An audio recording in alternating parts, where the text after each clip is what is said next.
down here with? I'm Elisa Murray, Jaqueline's grandmother, and he has some questions to ask me about my grandmother, which would be his great-grandmother. All right. First question I have for you is can you talk about some of the things that she has done? Well, my great-grandmother's name is Tempe Picola McManus Ball, and she was a biracial child. Her mother was black and her daddy was white. And to me, she probably was conceived during the time of slavery. Now, her mother married, and her husband didn't want Tempe in the house with them, so she couldn't stay with them. So she had to go and stay with her mother's sister. Now, she was a young girl. She was age 12, and the kids of the aunt didn't like her either. They just thought that she was getting more attention, so they didn't want her in the house. So she was kind of sad. Now, this is what my aunt, which is her daughter, was telling me, that she was sad most of the time when she lived with her aunt because she felt like nobody wanted her. And her mother lived in the vicinity, but she just couldn't go over and pick her up or talk to her or anything. So it's like she was ostracized. She had to stay over there with the aunt.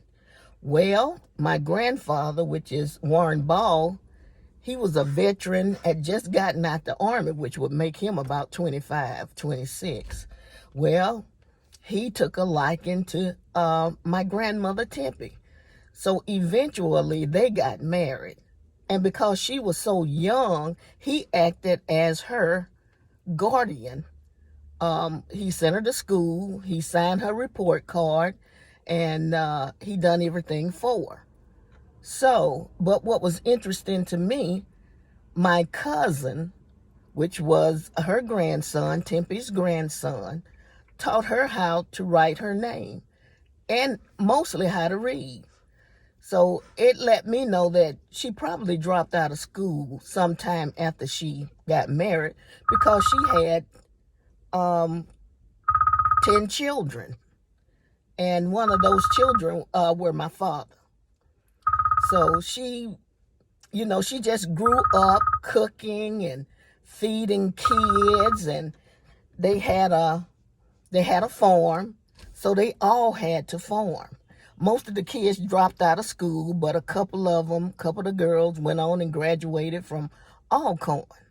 But for her, to me, her life was really sad because, you had 10 children. The only thing you could do was cook. The only thing you knew how to do, cook and farm. So what type of things have they cooked? Oh man, she could cook anything. They ate from the land, and they ate game. And the most interesting thing, and I think about it and want to throw up, they ate Nutri-Rat. She even cooked that. She was an outstanding cook. But she never, if you asked her how to cook something, she never really had a recipe to measure. She always measured with her fingers. You put in this much, or you put in this much flour, or chicken, put in a whole chicken, put in a half a chicken. It was no teaspoon, half a cup, none of that. She knew nothing about that. But like I said, she was a great cook. And the one thing that I often remember, the table, she had a massive table. They must have built it because they had to feed 10 kids plus the mom and the dad. That's 12 people.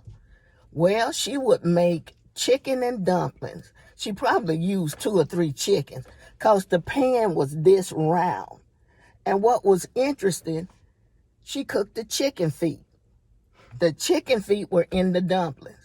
And I thought I was going to throw up when I saw that. Now, I was a little girl. I was about 12 years old. And my uncles taught me into eating one of those chicken feet. And when I ate that foot, that was the best thing I'd ever tasted. I don't know what she'd done to it. I can't make dumplings like that today myself. She was a good seamstress because she had to constantly mend stuff. They made clothes and all this. I mean, they formed everything. They slaughtered hogs and cows, and they had a smokehouse. Now, she would mix up the meat and smoke it. I don't know how she know how to measure wood, I guess over time. So that's basically what she done. Thank you. She was great. Thank you. But she died when she was about 95 years old. All right. I'd have died before then.